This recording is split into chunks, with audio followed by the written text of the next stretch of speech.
রুমিন ফারহানা কাছে কোন অভ্যুত্থান বা বিপ্লব 36 দিন বা 1 মাসে হয় না। হ্যাঁ, কেউ যদি মনে করেন অল্প কয়েকদিনের আন্দোলনে হাসিনাকে দেশছাড়া করেছেন, তবে তারা বোকার স্বর্গে বাস করছেন। শেখ হাসিনার পালানো বিএনপির 16 বছরের আন্দোলনের ফসল গণবিস্ফোরণে শেখ হাসিনা পলায় গেছে।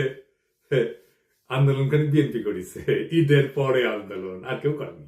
হ্যাঁ, গুম আর খুন হয়েছে খালি বিএনপির কর্মী, দেশ ছাড়া হয়েছে খালি বিএনপির কর্মী। আমরা খায় না খায় অ্যাক্টিভিজম করলাম, আমরা তো বিএনপি করি না, গল্লিকও খাই না। সমাজ কি তাইলে আমাদের মেনে নেবে? বিএনপির আন্দোলন তো দেখেছেন, দেখেন নাই? গত 10টা বছর 10টা জনসভাও করতে পারে নাই। ঈদের পর আন্দোলন করতে করতে শুনতে শুনতে কান পয়সা খুলে পড়িছে। প্রাণ ভয়ে পুলিশের আক্রমণে দাঁড়াইতে পারে নাই, নিজেরা আবার স্বীকার করেছে। খালেদা জিয়ার বাড়ির সামনে 2টা বালির ট্রাক সরাইতে পারে নাই, আবার আসিছে আন্দোলনের ক্রেডিট নিতে। বিএনপি 16 বছর কেন 1600 বছর ঈদের পরে আন্দোলনের ঘোষণা দিল, হাসিনার যেত না। যখন আন্দোলন চলিছিল তখন মির্জা ফখরুল কইছে বিএনপির নৈতিক সমর্থন আছে, শুধু সম্পৃক্ততা নাই। হ্যাঁ, শুনেন, আমরা এই আন্দোলনের সঙ্গে কখনোই সরাসরি জড়িত নই, আমরা তাদেরকে নৈতিক সমর্থন দিয়েছি। আর আজ রুমিন ফারহানা বলে বিপ্লব তারাই করেছে, 1 মাসে বিপ্লব হয় না। তাহলে 7ই নভেম্বরের বিপ্লব কেমনে 4 দিনে হইল? নভেম্বরের 3 তারিখ থেকে 7 তারিখ বিপ্লব। রাশিয়ার বিপ্লব কেমনে 10 দিনে হইল? দুনিয়া কাঁপানো 10 দিন, ওই টাইমের উপরে একটা বইও আছে। বিপ্লব ক্ষণস্থায়ী, বিপ্লব অল্প সময় থাকে।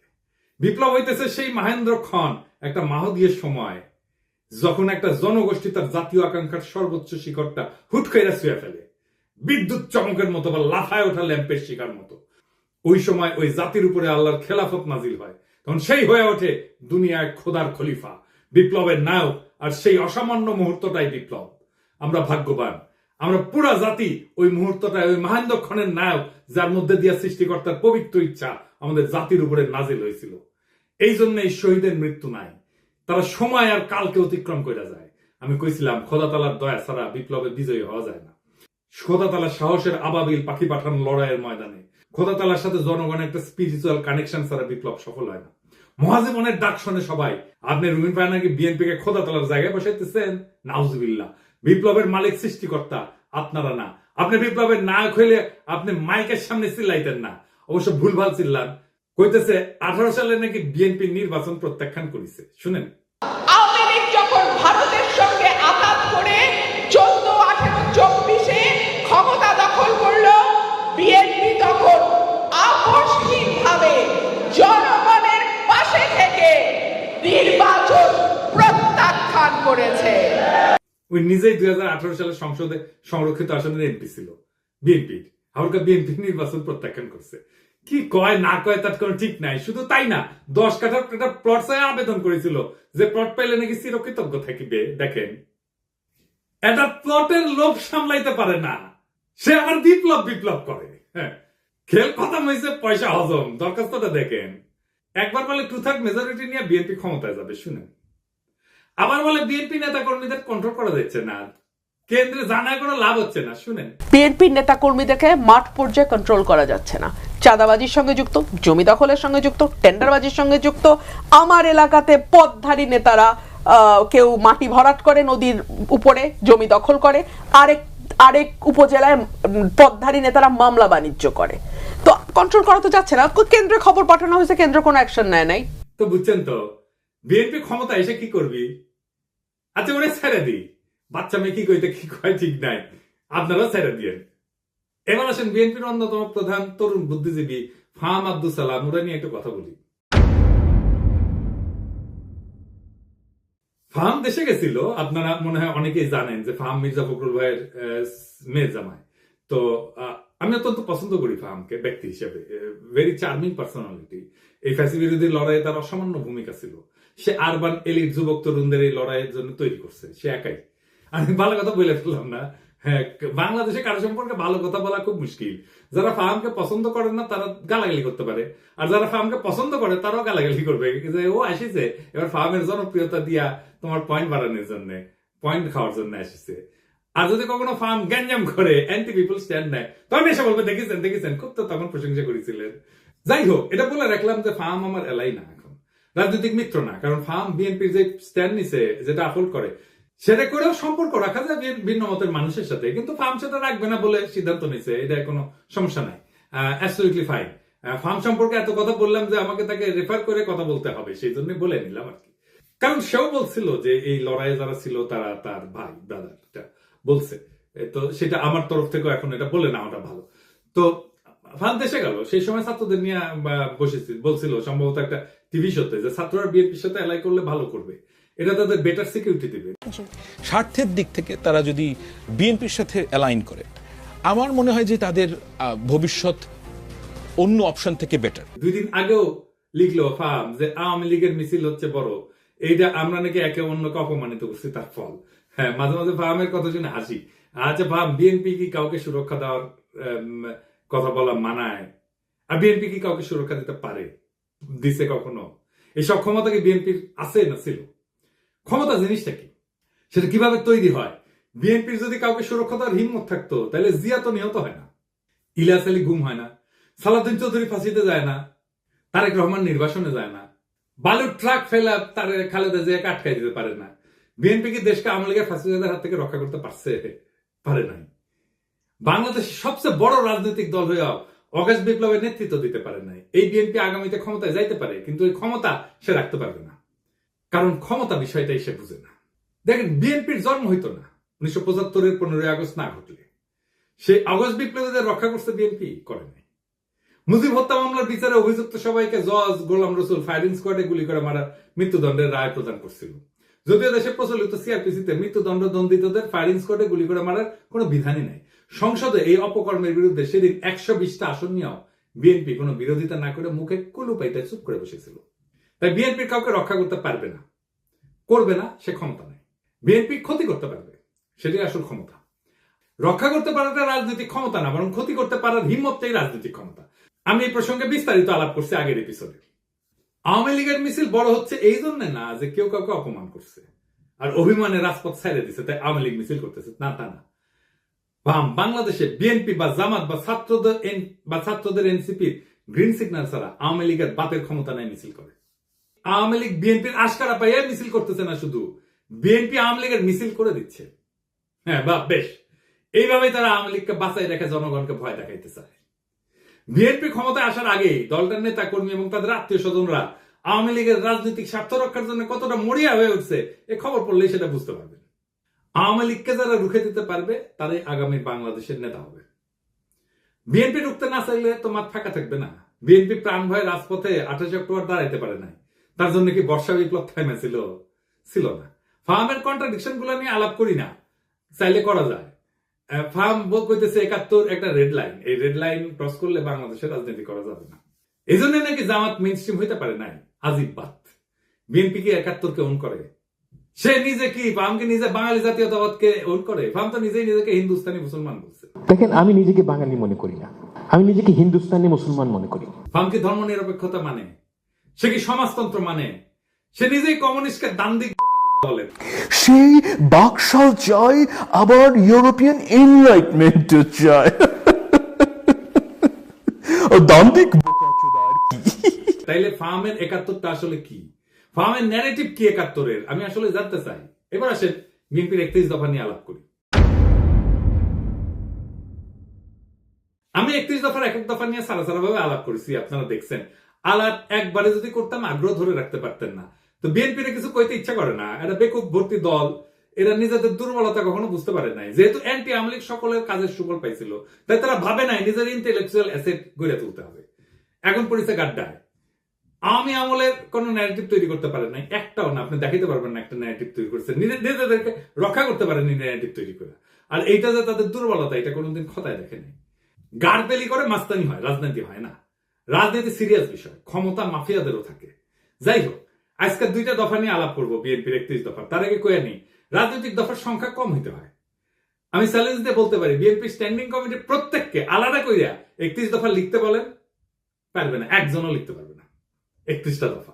আপনি বিএনপির কর্মী বা হন, নেতা হন, নিজে লেখেন, এটা এপিসোড বফ করে নিজে লেখেন, পারবেন না। আমি চ্যালেঞ্জ দিলাম, পারবেন না।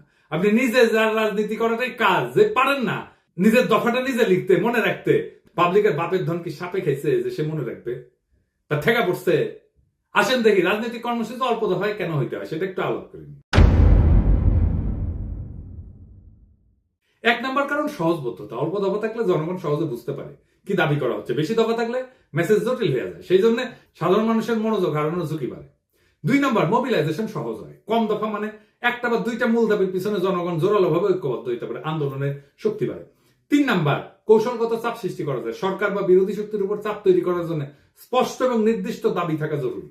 বেশি দাবি দিলে কোনো দাবি নিয়ে সুনির্দিষ্টভাবে চাপ তৈরি করা যায় না। গতি বজায় রাখা, কম দফার কর্মসূচি আন্দোলনের গতি এবং ফোকাস বজায় রাখে। লম্বা তালিকা মানে প্রত্যেকটা বিষয় আলাদা করে ব্যাখ্যা লাগবে, যা সময় ক্ষেপণ করে। 5 নম্বর হইতেছে সংবাদ মাধ্যমে সহজে প্রচার। মিডিয়া ছোট স্পষ্ট বার্তা প্রচার করতে পছন্দ করে। অল্প দফায় আন্দোলন সহজে শিরোনাম হয়। আমি এটা বললাম আন্দোলন এই কারণে, কারণ তারা কিন্তু 31 দফা আন্দোলনের সময় করছে, বিপ্লবের পরে করে নাই, সেজন্য আন্দোলনের কথা বললাম। আমাদের সফল আন্দোলনগুলো দেখেন, রাষ্ট্রভাষা বাংলা চাই 6 দফা। এরশাদ বিরোধী আন্দোলনের 1 দফা, এক দাবি এরশাদ তুই কবে যাবি। হাসিনা খাতা আন্দোলনের 1 দফা।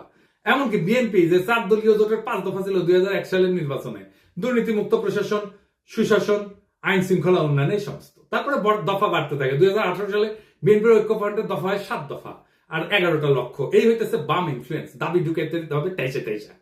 মানুষ পড়লো কিনা শুনলো কিনা ভাবাভাবি নেই। আসেন 31 দফার 2 নম্বর দফা নিয়ে দেখি। তারা কইতেছে বাংলাদেশে গণতন্ত্র, ভোটাধিকার পুনঃপ্রতিষ্ঠা এবং স্বচ্ছ গণতান্ত্রিক প্রক্রিয়াকে স্থায়ী, সাংবিধানিক এবং প্রাতিষ্ঠানিক রূপ দেওয়ার লক্ষ্যে একটা নির্বাচনকালীন দল নিরপেক্ষ তত্ত্বাবধায়ক সরকার ব্যবস্থা প্রবর্তন করা হবে। ভালো কথা, কিন্তু প্রশ্ন হইতেছে তত্ত্বাবধায়ক সরকার তো বিএনপি প্রবর্তন করেছিল, তাই না? আইন কইরা 96 সালে তো টিকলো না কেন? আবার আইন করবে, টিকবে না। মানে আমরা চক্রাকারে একই সমস্যার আবর্তে ঘুরপাক খাবো নাকি বারে বারে? আবার যে বাতিল হবে না তার নিশ্চয়তা কি? জনগণ চায় একটা নিরপেক্ষ নির্বাচন, অবাধ স্বচ্ছ নির্বাচন, নেতা নির্বাচনের স্বাধীনতা। এটা কিভাবে নিশ্চিত হবে? বিএনপি তো বিচারপতির বয়স বাড়ায় নিজেদের পছন্দ মতো লোককে তত্ত্বাবধায়ক সরকার প্রধান বানাতে চেয়েছিল 2006 সালে, জানেন তো? 2007 সালের জানুয়ারিতে যে সাধারণ নির্বাচন পরিচালনা হবে, সেটার জন্য তত্ত্বাবধায়ক সরকার গঠিত হওয়ার কথা ছিল। তার প্রধান উপদেষ্টা হিসেবে বিচারপতি KM হাসানকে নিয়োগ করা হয়। উনি একসময় বিএনপির কেন্দ্রীয় নেতৃত্বে ছিলেন। তৎকালীন আওয়ামী লীগের মতে KM হাসান যাতে তত্ত্বাবধায়ক সরকারের প্রধান উপদেষ্টা হইতে পারে, সেই জন্য বিএনপি সংবিধান সংশোধন করে বিচারপতির অবসর গ্রহণের বয়সসীমা বাড়াই দিছিল। গ্যাঞ্জাম বাঁধে এই নিয়ে, আবার গ্যাঞ্জাম বাঁধবে। এই দফা দিয়ে কি অবাধ সুষ্ঠু নির্বাচন করা যাবে? যাবে না। নিশ্চিত করা যাবে? যাবে না। এমনকি এই সিস্টেম টিকবে না, আগেও টেকে নাই। তাইলে এই দফা কি চিন্তা ভাবনা কইরা বানাইছে? আচ্ছা, 4 নম্বর দাবিতে কি বলিছে? পরপর 2 টার্মের অতিরিক্ত কেউ প্রধানমন্ত্রীর দায়িত্ব পালন করতে পারবে না। ভালো কথা, খুবই ভালো কথা। কি মনে হয় এটা পইরা? পরপর 2 টার্মের বেশি কেউ প্রাইম মিনিস্টার দায়িত্ব পালন করতে পারবে না। এটা বিএনপি অনেকবার বলছে, কিন্তু আমরা যাতে আমেরিকায় দেখি এইটাই সংবিধান সংস্কার কমিটি প্রস্তাব করছে।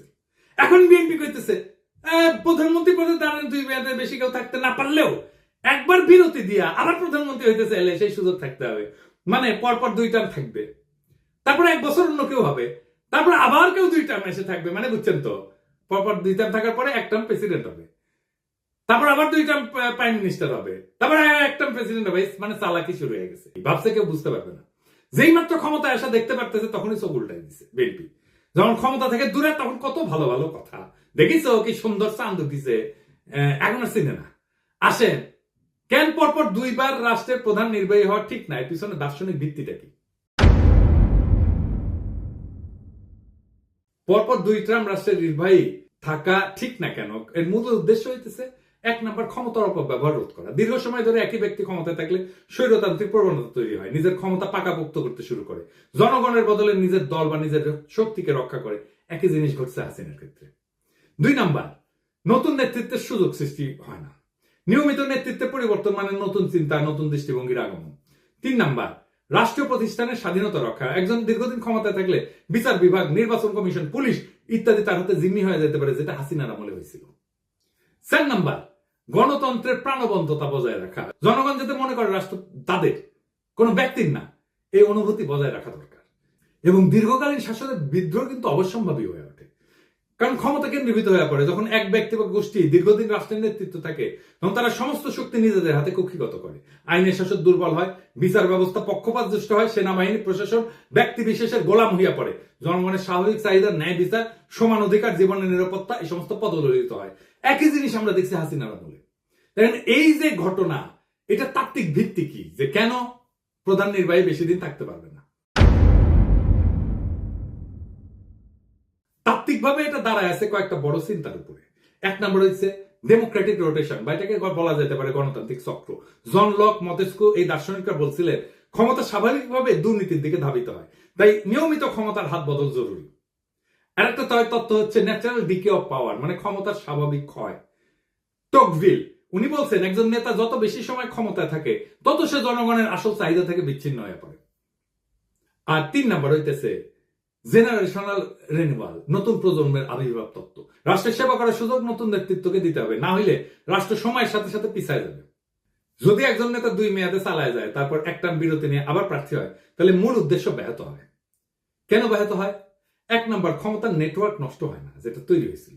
যে নেতা টানা 2 মেয়াদ চালাইছে তার সময়কালে প্রশাসন, বিচার বিভাগ, পুলিশ, মিডিয়া, ব্যবসায়ী গোষ্ঠী সব স্তরে স্তরে অনুগত এক ধরনের নেটওয়ার্ক তৈরি হয়।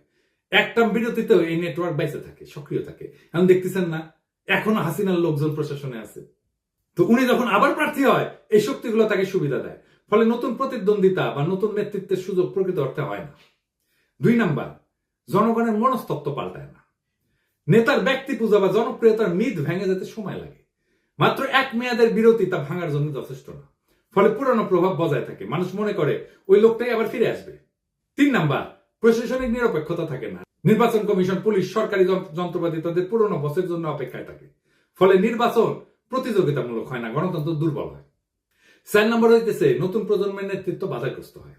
যখন পুরনো নেতা আবার ফিরে আসার সম্ভাবনা রাখে, তখন নতুন নেতৃত্ব উঠে আসতে ভয় পায় বা বাধাগ্রস্ত হয়, গণতন্ত্রের নবায়ন থেমে যায়। তত্ত্বে যতই বলা হোক না কেন, অনেক রাষ্ট্রনায়ক নিয়ম ভেঙে আজীবন ক্ষমতা ধরে রাখার পথ তৈরি করছে। সবচেয়ে উল্লেখযোগ্য 2টা উদাহরণ দিই। ভ্লাদিমির পুতিন টানা 2 টার্ম শেষ হওয়ার পর উনি সংবিধান অনুযায়ী প্রেসিডেন্ট হইতে পারতেন না, তাই নিজের ঘনিষ্ঠ দিমিত্রি মেদভেদেভকে প্রেসিডেন্ট করে নিজে হয় প্রধানমন্ত্রী, কিন্তু রাশিয়া প্রকৃত ক্ষমতা নিজের কাছেই রাখে। 2012 সালে আবার প্রেসিডেন্ট হয়, পরে সংবিধান সংশোধন করে তার মেয়াদের সীমাটা মুছে দেয়। এখন পুতিন 2036 সাল পর্যন্ত প্রেসিডেন্ট থাকতে পারবে, অর্থাৎ প্রায় 4 দশক ধরে। এর ফলাফল কি হয়েছে? রাশিয়া গণতন্ত্র থেকে দূরে সরে গেছে, বিরোধী নেতারা নিশ্চিহ্ন হয়ে গেছে এবং ব্যক্তিকেন্দ্রিক একনায়কতন্ত্র তৈরি হয়েছে। শি জিনপিং, চীন প্রেসিডেন্টের জন্য 2 মেয়াদের সীমা ছিল 5-5-5 10 বছর। শি জিনপিং 2013 সালে প্রেসিডেন্ট হয়। 2018 সালে চীনের কমিউনিস্ট পার্টি সংবিধান পরিবর্তন করে 2 মেয়াদের সীমা তুলে দেয়। এখন শি জিনপিং আজীবনের জন্য প্রেসিডেন্ট থাকার পথ খুলে দিয়েছে। এর ফলাফল কি? চীনে ব্যক্তির চেয়ে পার্টি বড়, এই নীতিগতভাবে লঙ্ঘন করছে। আর চীনে গণতান্ত্রিক কোন নির্বাচন নাই, মত প্রকাশের স্বাধীনতা কঠিনভাবে নিয়ন্ত্রিত। ফলে যখন 2 টার্মের নিয়ম ভেঙে ফেলা হয় বা কোন ছিদ্র রেখা, ক্ষমতা ধরে রাখার রাস্তা রাখা হয়, তখন গণতন্ত্র দ্রুত দুর্বল হয়ে পড়ে, রাষ্ট্র ব্যক্তি কেন্দ্রিক হয়ে যায় এবং জনগণের স্বাধীনতা কাগজে কলমে সীমাবদ্ধ হয়ে পড়ে। আমি মাঝে মাঝে চুপচাপ হয়ে বসে থাকি, ভাবি যে যদি 2028 সাল পর্যন্ত আওয়ামী লীগ থাকতো কি হইতো? নির্বাচনের নাম উচ্চারণ করলেই নীল সাদা ভাই নিশা দাঁড়াইতো দোরগোড়ায়, ঠান্ডা গলায় বলতো চলেন। তারপর বাকিটা একটা কালো গল্প, যার শেষ পাতায় রক্তের দাগ। লুৎফুজ্জামান বাবর কারাগারের ঘুপসি কোণে চোখ তুলা পাখিদের উঠতে দেখতেন আর ভাবতেন তারা এখনো উঠতে পারে, অথচ আমি। সালাউদ্দিন আহমেদ শিলংয়ের আকাশে হাত তুলতেন, এই নীল কি ঢাকার মতো, নাকি আমি বদলে গেছি? খালেদা জিয়া এখন অন্তরীণ থাকতেন।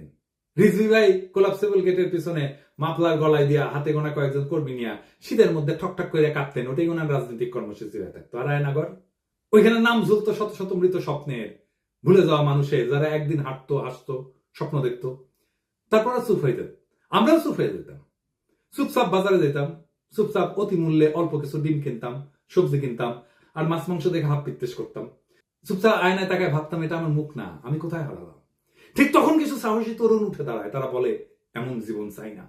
তারা বাতাসে ছড়ায় দেয় আলো, আমরা গলা ছেড়ে কাপা কাপা স্বরে ওদের দেখে পথে নেমে আসি, সাহস নিয়া বলি আমরা ভালো নাই। কিন্তু আজ আমরা বলি ওদের হটাও, ওরা রাজনীতি করে ফেলছে। ওদের রক্ত আজকে পথের ধুলা, ওদের কান্না আজকে নীরব শোক। আমরা চিৎকার করি এখনই নির্বাচন চাই, ডিসেম্বরেই চাই, এখনই চাই। দেশ যে ভালো চলতেছে এটা কেউ দেখে না। রিজার্ভ বাড়তেছে, দুর্নীতির টাকা ফিরতেছে, সংস্কারের বাতাস লাগছে, কিন্তু এই খবর কারো কানে ছয় না। একটাই আমাদের পিপাসা এখন, ক্ষমতা আর ক্ষমতা। আলোর এই লড়াই কখনো সহজ ছিল না। আলোর জন্য যারা পথে নামে তাদের পা রক্তাক্ত হয়, তাদের চোখে জল জমে, তাদের গলা রুদ্ধ হয় কান্নায়, কিন্তু তবু তারা হাঁটে। তারা হাঁটে কারণ তারা জানে পিছায় গেলে চিরকাল হারায় যেতে হবে। আজ যারা রক্ত দিছে, যারা ভয়কে পিছনে ফেলে আগাইছে, তাদের নাম ইতিহাসের পাতায় লেখা থাকবে। আজকে যারা কাটতেছে মিথ্যা বলতেছে, তারা কেবল হারায় যাবে বিস্মৃতির ধুলায়। বিপ্লব কখনো সংগঠিত হয় না বক্তৃতায়, বিপ্লব জন্ম নেয় নির্ভীক হৃদয়ের তপ্ত রক্তে। আমরা সেই রক্তের উত্তরাধিকার, আমরা হারবো না। তারা ভাবছিল আমরা ভয় পাবো, তারা ভাবছিল আমরা হাইরা যাব, তারা ভাবছিল আমরা মুখ নিচু কইরা ঘরে ঢুকে যাবো, কিন্তু তারা ভুল করছে।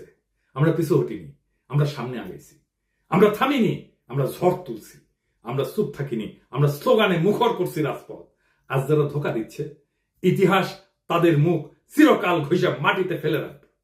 আজ যারা দাঁড়াইছে, ইতিহাস তাদের মাথায় তুলে নেবে। আজ আকাশ ভেঙে পড়ুক, সমুদ্র ফেটে যাক, আমরা পিছু হটবো না। আমাদের জয় হবে ইনশাল্লাহ। ইনকিলাব জিন্দাবাদ।